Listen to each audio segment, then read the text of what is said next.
జయశంకర్ భూపాలపల్లి జిల్లాలోని కాళేశ్వరంలోని త్రివేణి సంగమంలో అద్భుత ఘట్టం ఆవిష్కృతమైంది. తెలంగాణ ఏర్పాటైన తర్వాత రాష్ట్రంలో తొలిసారి జరగనున్న సరస్వతి నది పుష్కరాలు ప్రారంభమయ్యాయి. జయశంకర్ భూపాలపల్లి జిల్లా కాళేశ్వరం క్షేత్రంలోని త్రివేణి సంగమంలో పుష్కరాలు ప్రారంభించారు. దీంతో భక్తుల సంఖ్య భారీగా పెరిగింది. భక్తులు భారీగా వెళ్తున్నారు. త్రివేణి సంగమంలో పుణ్యస్నానాలు ఆచరిస్తున్నారు. అనంతరం ప్రత్యేక పూజలు నిర్వహిస్తున్నారు. ఇవాళ సాయంత్రం తెలంగాణ సీఎం రేవంత్ రెడ్డి సరస్వతి నది పుష్కరాల్లో పాల్గొంటారు.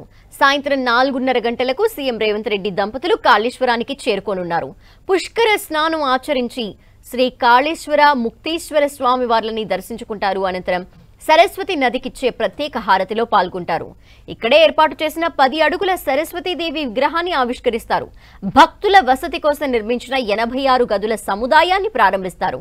కాళేశ్వర క్షేత్రంలో నిర్వహిస్తున్న పుష్కరాల్లో పాల్గొంటున్న తొలి సీఎంగా రేవంత్ రెడ్డి పేరు నిలిచిపోనుంది. గతంలో ఇక్కడ గోదావరి, ప్రాణహిత, సరస్వతి పుష్కరాలు నిర్వహించినా ఉమ్మడి తెలంగాణ రాష్ట్రంలో ఏ ముఖ్యమంత్రి పాల్గొనలేదు.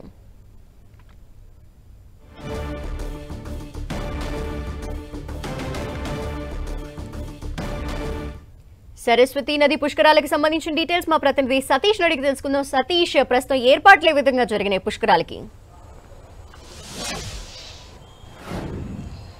ఈ రోజు వేద పండితుల మంత్రోచ్చరణ నడుమ సరస్వతి పుష్కరాలు ప్రారంభమై ఉదయం 5:44 మాధవానంద సరస్వతి ఆధ్వర్యంలో ఈరోజు సరస్వతి పుష్కరాలను ఘనంగా ప్రారంభించడం జరిగింది. ప్రత్యేక పూజలు నిర్వహించిన అనంతరం మంత్రి శ్రీధరబాబు దంపతులతో పాటు ఇటు కాశీ నుంచి వచ్చినటువంటి దంపతులు చాలామంది వేద పండితులు సరస్వతి నదికి పూజ చేశారు. ఆ పూజ చేసిన తర్వాత పుష్కరాలను ప్రారంభించడం జరుగుతుంది. త్రివేణి సంగమం అంటే ఇక్కడ 3 నదుల ప్రవాహం కొనసాగుతుంది. గోదావరి, ప్రాణహిత నదులతో పాటు ఇటు అంతర్వాహిన సరస్వతి నది ప్రవహిస్తుంది. అందుకే ఇక్కడ సరస్వతి నది పుష్కరాలను నిర్వహించడం జరుగుతుంది. బృహస్పతి మిథున రాశిలోకి ప్రవేశించడంతో సరస్వతి పుష్కరాలు ప్రారంభమవుతాయి. సరిగా ఈరోజు అదే మిథున రాశిలోకి ప్రవేశించిన సందర్భంగా ఈరోజు సరస్వతి పుష్కరాలను నిర్వహించడం జరిగింది. ప్రతిరోజు 8:30 గంటల నుంచి మధ్యాహ్నం 1 గంట వరకు యాగాలు ఉంటాయి. అదేవిధంగా సాయంత్రం 6 గంటల తర్వాత నవరత్నమాల పూజా కార్యక్రమం, హారతి కార్యక్రమాన్ని నిర్వహించేందుకు ఏర్పాటు చేశారు. ఈ రోజు నుంచి 12 రోజుల పాటు అంటే ఈ నెల 26 వరకు ఈ సరస్వతి పుష్కరాల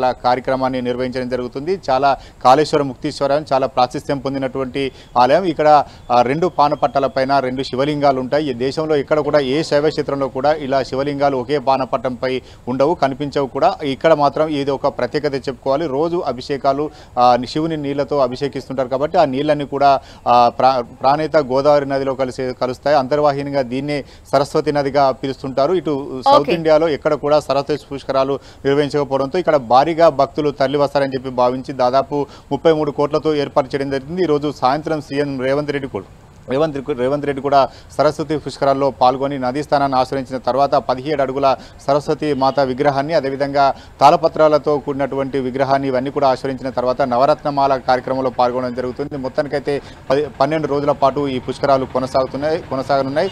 దాదాపు రోజుకు 1,50,000 మంది భక్తులు ఇక్కడికి తరలివచ్చి నదీ స్థానం ఆచరిస్తారని చెప్పి భావిస్తున్న నేపథ్యంలో పెద్ద ఎత్తున భక్తులు తరలివచ్చే అవకాశం ఉంది. కాబట్టి ఈ రోజు నుంచి పుష్కరాలు ప్రారంభమై పెద్ద ఎత్తున భక్తులు తరలివచ్చి నదీ స్థానాలు ఆచరించే అవకాశం ఉంది. Thank you Satish.